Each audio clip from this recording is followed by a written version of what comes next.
Mr. President, Mrs. Nathan, colleagues and friends, thank you for attending this evening's farewell reception for President S.R. Nathan. Tonight, we pay tribute to President Nathan's distinguished service to Singapore. Mr. President, your life story has been an inspiring one.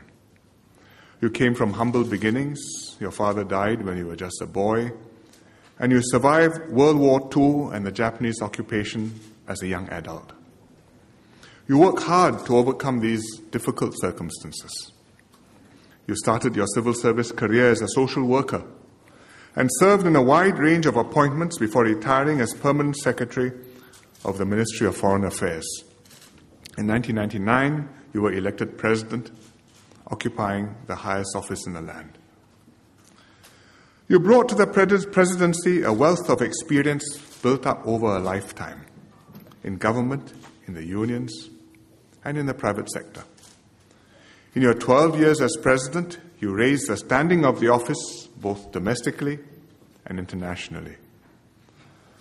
Singaporeans will remember you as a warm and approachable president.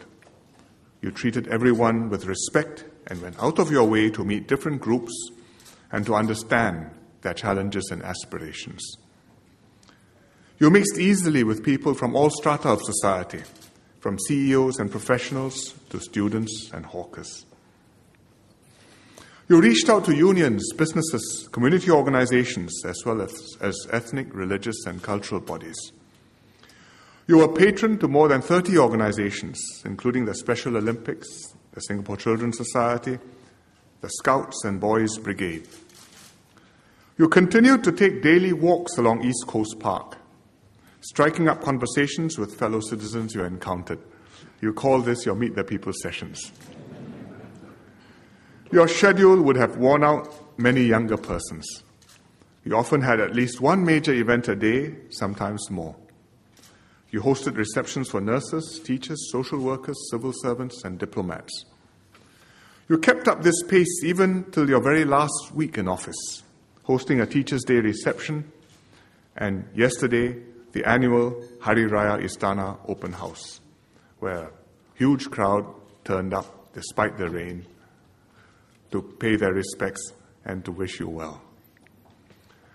Through these events, you showed your support and appreciation to the many groups which have contributed to Singapore. Beyond meeting people and making them feel valued, you often quietly rendered help when you detected a need. For instance, you personally sponsored needy students through universities or polytechnics to fulfill their potential. You helped obtain special medical care for accident victims who are unable to afford full treatment or rehabilitation.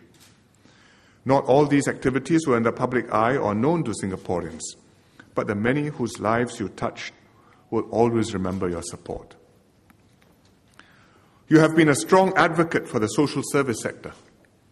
You raised public awareness of social work by strongly supporting Community Chest and the voluntary welfare organizations.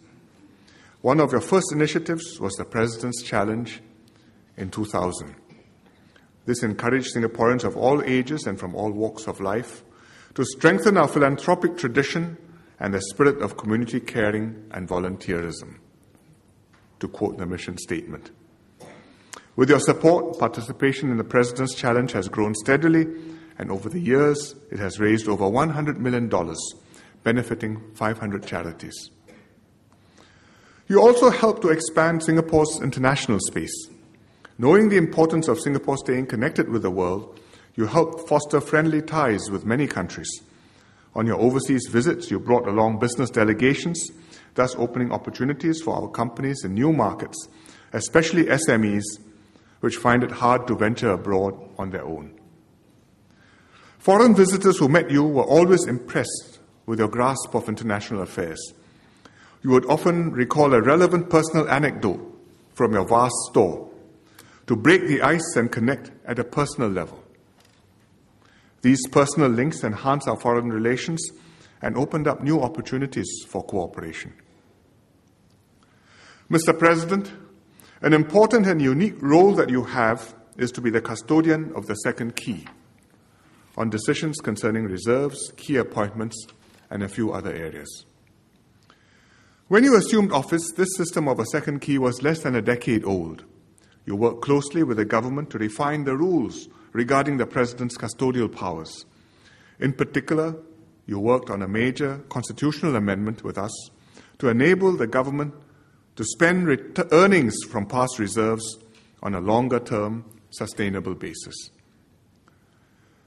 Your leadership was particularly important during the 2008 financial crisis.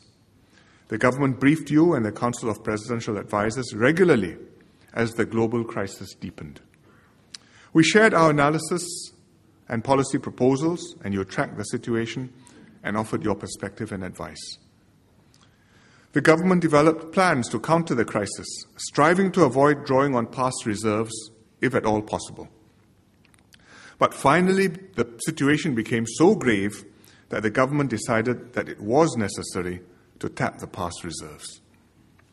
We formally sought your approval, first to use part of the reserves to back a guarantee on bank deposits, and later to actually draw on the reserves to fund the exceptional measures in the resilience package. Because you had followed developments closely, when the time came to make a decision, you were au fait with the situation and the dangers, and you understood the government's aim. You consulted the Council of Presidential Advisers, and after further deliberations, agreed to the government-proposed uses of the past reserves. The government's measures stabilized the economy, saved jobs, and ensured a quick and vigorous recovery once the crisis had passed. This episode is significant not just because it was the first time the government requested to draw on past reserves, and the President approved the draw. More importantly, the deliberate and responsible approach taken by both parties validated the working arrangements and set an important precedent on how the President and government will deal with future crises. On a personal note, I have been privileged to have known you since the 1970s when we were both colleagues in MINDEF. Since I became Prime Minister in 2004, we have enjoyed a close and fruitful working relationship. I looked forward to our monthly meetings over lunch and deeply appreciated a wise counsel on many issues. Mr. President, it would be remiss of me not to mention the contributions of your wife, Mrs. Umi Nathan. She has accompanied you to almost every public event and given you full support in your duties.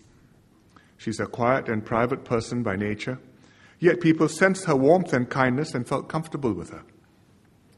Without fanfare, Mrs. Nathan regularly visited neighborhood schools as well as schools for students with special needs. She graced many youth events to encourage students and teachers. Being a former teacher herself, including for a time in the Singapore School for the Deaf, she has a special affection for young people and a passion for helping them overcome challenges in life. Mrs. Nathan has made a valuable contribution to the success of your presidency, and we are all grateful to her too. Mr. President, you have discharged your responsibilities with dignity and distinction. You have upheld the standing and prestige of the office and of Singapore in the world. Singaporeans will long remember your many contributions.